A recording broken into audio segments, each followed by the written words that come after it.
Hello everybody and welcome to Astrology Coaching by Anatoly. Today we're going to make one short horoscope of one famous American TV fortune teller. I can say, I don't know how to say it. It's a fortune teller, right? It's a person, it's Theresa Caputo. I hope I pronounce her name correctly. She's very famous with her TV show that she speaks with dead people, and I really wanted to check her chart, and now we're going to check it with you. So let's start now.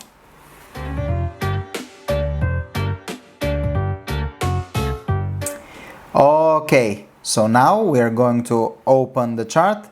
Of course, I took the information from Astrodata. I hope it's correct. And now we are going to see again what is her chart. The first thing I just want to explain that this is Vedic astrology, and Vedic astrology is different from the Western astrology. If you want to learn more about Vedic astrology, you can check my book Vedic Astrology is in Simple, or you can book my course Vedic Astrology for Beginners. It is pre-recorded Vedic Astrology course. If you want to study Vedic Astrology, if you want to learn more about Vedic Astrology, you can check them there in the links below. Of course, you can book a consultation with me, and you can check my website www.astrology-coaching.com. Everything you can find it below in the comments. Okay, so now we are going to start with Theresa Caputo. The first thing is that according to Vedic astrology, her ascendant is Libra.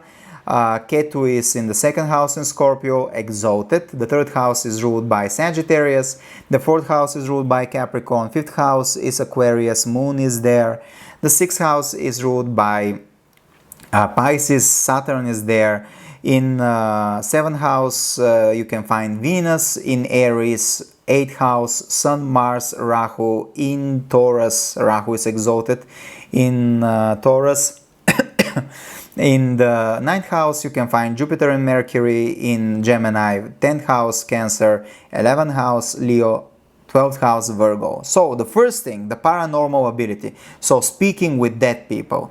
I see here that Ketu, the south node of the moon, is in Scorpio in the second house. In Rahu, the north node of the moon in Taurus in 8th house. Ketu and Rahu are exalted. What is Ketu? Ketu is moksha, it's detachment, it's spiritual liberation, it's death, mass catastrophes, isolation. What is Scorpio? Scorpio rules the natural 8th house. This is death, rebirth, hidden world, occult, astrology, people that are interested in life after death, in the world after death. So Ketu is exalted in Scorpio. A lot of people who have paranormal abilities may have such position.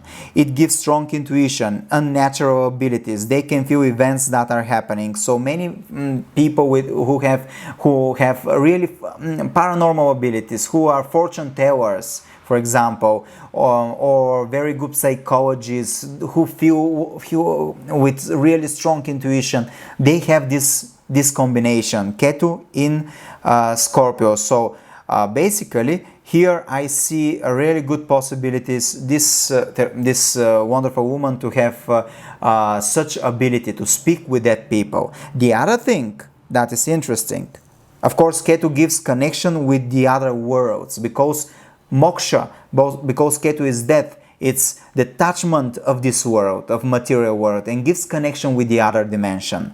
Rahu, on the other hand, is obsession, it's material desires, and it's in the 8th house. Again, interest in death, transformation, scandals. Of course, 8th house is the house of life after death, is everything hidden under the earth. So here again we see a good combination for interest in death and possible communication with dead people, because Rahu together with Sun and Mars is in the 8th house, the house of death and transformation. The paranormal abilities here I can see from the combination Ketu in Scorpio and Rahu in 8th house, and both Ketu and Rahu are exalted. They are very powerful. The issue here, what I see is Sun and Mars here together with Rahu, so she needs to be careful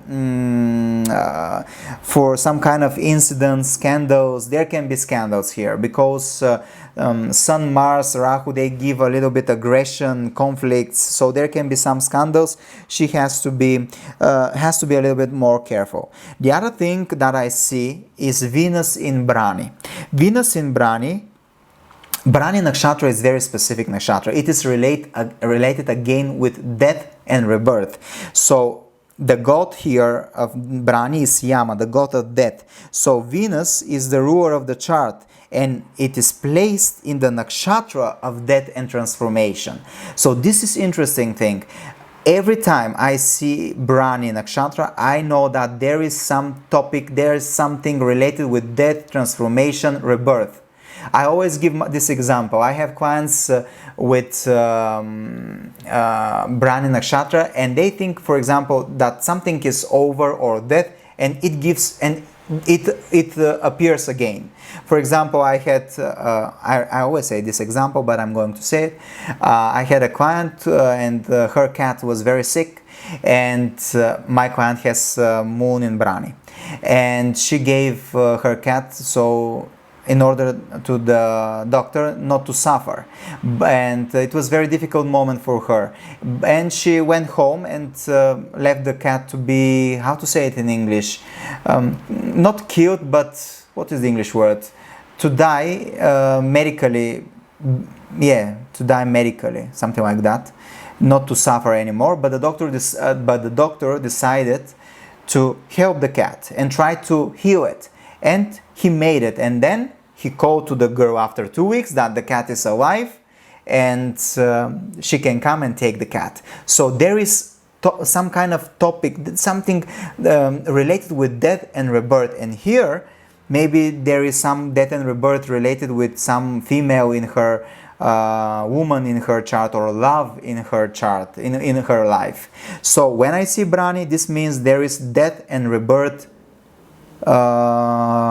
topics in her life.